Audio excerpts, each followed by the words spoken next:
was struggling to understand. You all right? Yeah.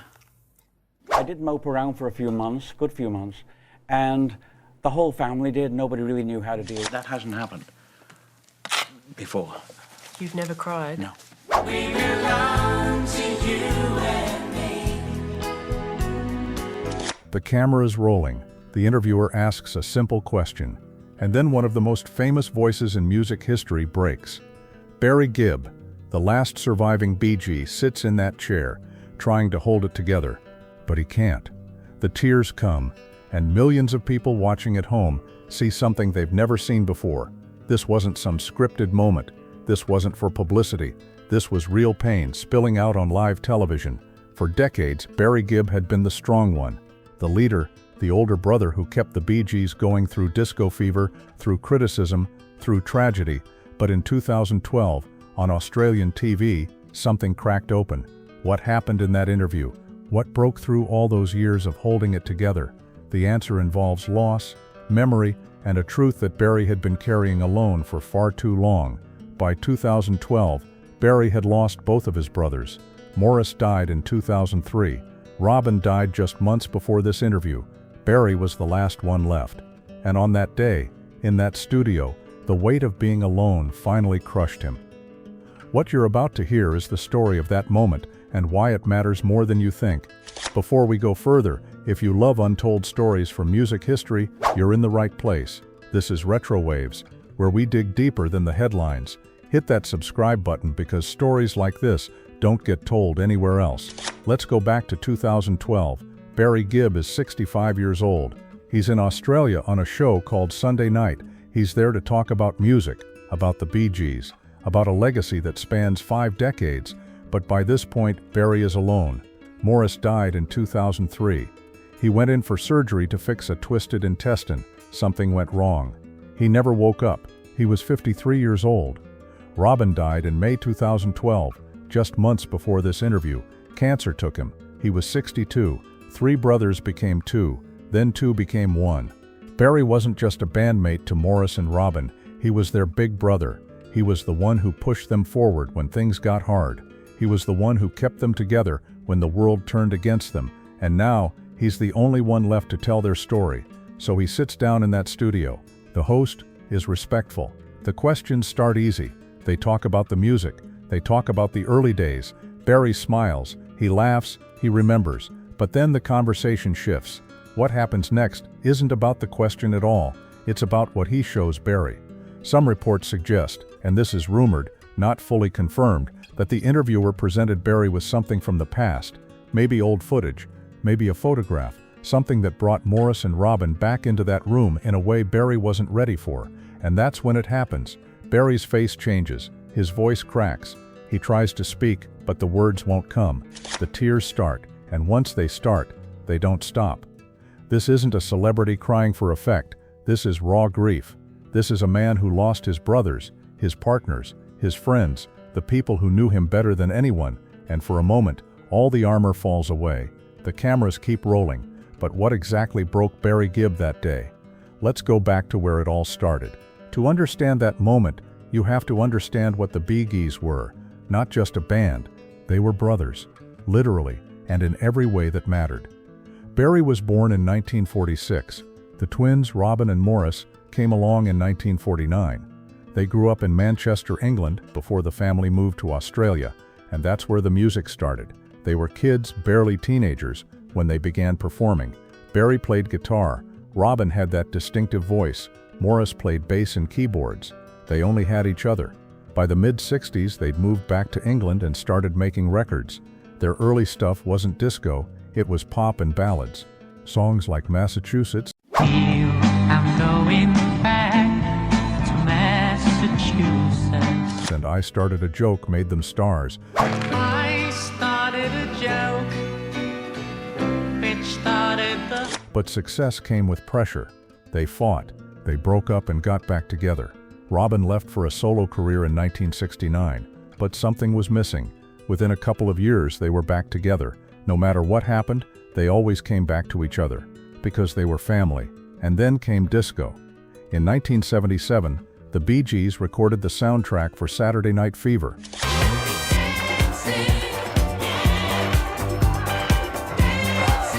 The album sold over 40 million copies. Songs like Stayin' Alive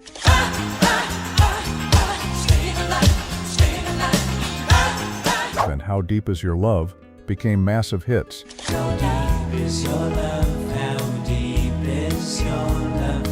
The Bee Gees were suddenly the biggest group on the planet, but fame is a strange thing. It lifts you up, and then it can tear you apart. By 1979, the Bee Gees were everywhere. They were on top of the world, and then, almost overnight, everything changed. The disco backlash hit hard, and it hit the Bee Gees hardest of all. People got tired of disco. Radio stations held disco demolition events where they literally blew up disco records, and the Bee Gees became targets.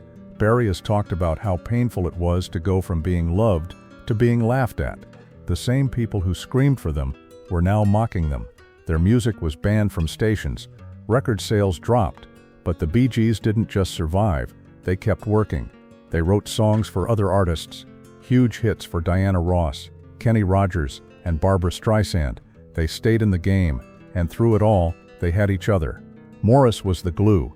He was the peacemaker when Barry and Robin fought. Robin was the sensitive one, the poet, and Barry was the leader, the one who made the tough decisions. They needed each other. That's what made them work. But as the years went on, life started taking its toll. Maurice struggled with alcohol. There are rumors, some confirmed, some not, that the stress of fame had pushed him into some dark places. Robin dealt with his own battles, and Barry tried to hold it all together. Then came 2003. January 2003. Maurice Gibb is 53 years old. He's at home in Miami Beach when he starts feeling sick. Stomach pain. But the pain gets worse. He goes to the hospital. The doctors find a twisted intestine. They schedule surgery. Maurice goes into the operating room. His family waits. Barry waits. Robin waits. And then the worst news possible. Maurice dies on the operating table. Cardiac arrest. Something went wrong. Just like that, he's gone. Barry and Robin are devastated. They agree almost immediately. The Bee Gees are finished. There's no replacing Maurice. Barry later said, and this is confirmed, that losing Maurice felt like losing a part of himself, not just a brother, but a piece of his own identity. Maurice's wife, Yvonne, was heartbroken. She spoke publicly about how sudden it was. The funeral was private, but the grief was very public. For Barry, life became about getting through each day. He kept making music, but it was different now. The joy was gone. And then, 9 years later, tragedy struck again. Robin got sick. Cancer. It spread fast. On May 20, 2012, Robin Gibb passed away. He was 62 years old. Now Barry was truly alone. And that's the man who sat down for that interview just a few months later. It's 2012. The interview is supposed to be about his career, his music, his legacy, but everyone knows what else it's about. Grief, loss, being the last one left. They talk about the early days, they talk about the hits. Barry relaxes a little, he smiles, but then shifts the conversation. He starts asking about Maurice and Robin. Barry knows it's coming, but knowing doesn't make it easier. Barry talks about Maurice first. He describes him as the anchor. His voice wavers a little, but he keeps it together. Then they talk about Robin. Barry mentions how recent the loss is, how raw it still feels. Robin had only died a few months earlier, and then this is where accounts vary, and some details remain rumored. Something happens that changes everything. Some sources say showed Barry old footage, maybe from one of their first TV appearances as kids in Australia, maybe a clip of all three brothers together, young and full of life. Other reports suggest it might have been a photograph from the early days. Whatever it was, it hit Barry like a truck. You can see it on his face, the exact moment when the past comes rushing back. When he sees his brothers again, not as memories, but as they were, young, alive, together, and that's when Barry Gibb breaks. The tears come fast. He tries to speak, but he can't. His shoulders shake. He covers his face with his hands. The cameras keep rolling. Barry sits there, crying openly, the kind of crying where you can't catch your breath, where years of held-back emotion just pour out. The crew waits. The whole moment hangs in the air. When Barry finally speaks, his voice is barely above a whisper. He talks about missing them, about how quiet his life is now, about how strange it feels to be the only one left. "They're just gone," Barry says, and this is confirmed from the actual interview. "And I'm here." It's a simple statement, but it carries so much weight. He's not talking about fame or music, he's talking about absence, about the empty spaces where his brothers used to be. He mentions, and this is verified, how he still hears their voices sometimes, how he'll be working on a song and think about what Maurice would play or what Robin would sing. The interview continues, but something has shifted. Barry has let the world see something real, something painful, and the response is immediate. When the interview airs, people are moved. Not just Bee Gees fans, but people who have lost siblings, parents, friends. People who understand what it's like to be the one left behind. People share the clip. They talk about Barry's bravery. They talk about how rare it is to see a man cry so openly about his pain. But here's what makes this moment powerful. Barry doesn't apologize for his tears. He doesn't act embarrassed.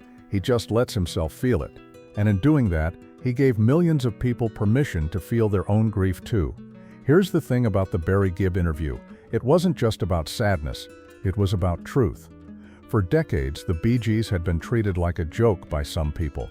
The disco backlash left scars. Even as their music got rediscovered, there was always this undercurrent of mockery. But when Barry cried on that Australian TV show, something shifted. People stopped seeing him as just the Bee Gees guy. They saw him as a human being who had lost the two people he was closest to in the world. And that changes everything. Grief cuts through all the noise. It doesn't matter how famous you are or how many records you sold. When you're sitting there crying because your brothers are dead, you're just a person in pain. The interview became a turning point, not just for Barry, but for how people viewed the Bee Gees' legacy. In the years since, there's been a real re-evaluation of their music. Younger artists cite them as influences. Their songs get covered and sampled. Critics who once dismissed them now write about their genius. Barry didn't plan it that way. He wasn't trying to win sympathy. He was just a grieving brother who couldn't hold it together anymore. But sometimes the most powerful moments are the ones we don't plan, and sometimes showing weakness is the strongest thing you can do. The interview ended. Barry composed himself.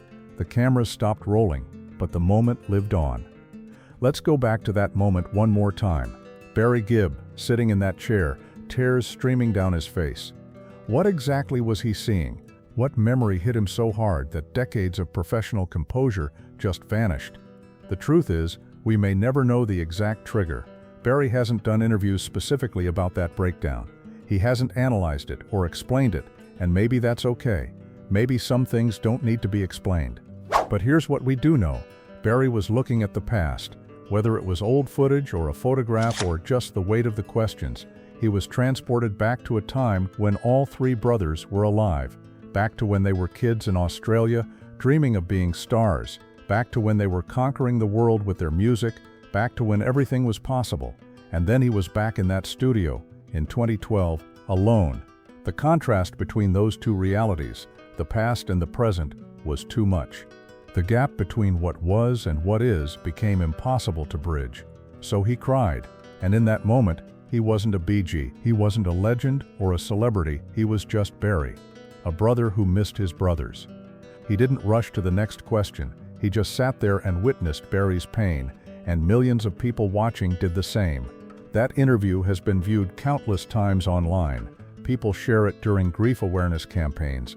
Therapists use it as an example of healthy emotional expression. It's become more than just a celebrity interview. It's a cultural touchstone about loss and vulnerability. But here's the twist. Barry probably didn't want to cry that day. He probably wanted to get through the interview professionally and go home. Grief had other plans. It ambushed him on live television. It stripped away all his defenses. It showed the world who he really was. And the world loved him more for it, because that's what happens when you stop pretending you're okay, when you just admit that you're broken.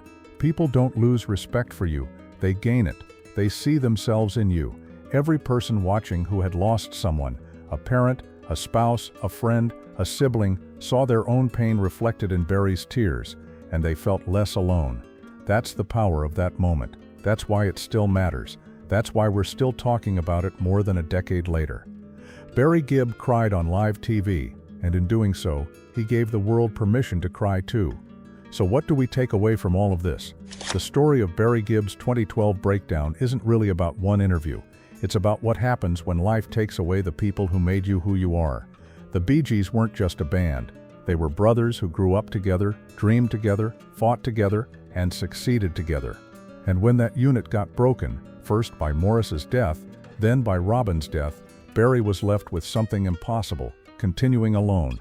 In the years since that interview, Barry has shown remarkable strength. He's continued to work. He's honored his brother's memory through music. He's been open about his grief in a way that many men of his generation struggle to be. But strength doesn't mean you don't break down sometimes. Strength doesn't mean you don't cry. Sometimes strength means letting yourself feel everything, even when it hurts.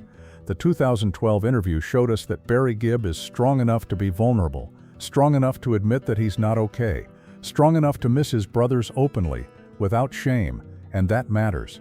We live in a world that often tells us to hide our pain, to be tough, to move on.